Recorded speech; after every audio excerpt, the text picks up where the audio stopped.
ଆଉ ସେମାନେ ନିର୍ଭୟରେ ସବୁ କାମ ଏଇଟା ହେଉଛି ବଡ଼ ଜିନିଷ। ଆଉ ସବୁ ଏଇଭଳି ଭାବରେ ଯଦି ଆମେ ସେମାନଙ୍କୁ ଦେଖିବା ତାହେଲେ ଭଲ ହେବ। ତେଣୁ ମୁଁ ଆଜି ବହୁତ ଖୁସି। ହଁ, ଆଉ ଗୋଟେ କଥା କହିବାକୁ ଚାହୁଁଥିଲି ଯେ ସାର୍ ଆମର କହିଥିଲେ, ବହୁତ ବଢ଼ିଆ କଥାଟେ କହିଥିଲେ ଯେ 6ଟା ଜିନିଷ ଉପରେ ଜିନିଷ ଆଜି ପ୍ରଭାବିତ ହେଇଛି। ସେଇ 6ଟା ଜିନିଷ ହେଲା ଭାଷା, ଭାଷା, ଭୋଜନ, ଆଉ ଗୋଟେ ହେଉଛି ଭ୍ରମଣ, ଆଉ ଏଇ 6ଟା ଜିନିଷ। ବାସ୍ତବିକ ଆଜିକାଲି ଆମେ ହେଉଛୁ ଛୁଅ ମୁହଁରେ ପତର। ଛୁଅ ଯେଉଁ ଆଡ଼କୁ ଖସେଇ ନେଲା ପତର ସେଇ ଆଡ଼କୁ ଚାଲିଗଲା।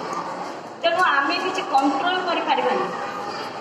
ଆମ ଦେଶକୁ କେମିତି ଇଂରେଜମାନେ ଆସିଲେ, କେମିତି କ'ଣ ହେଲା ସେସବୁ ଜିନିଷ ତ ସେ ତ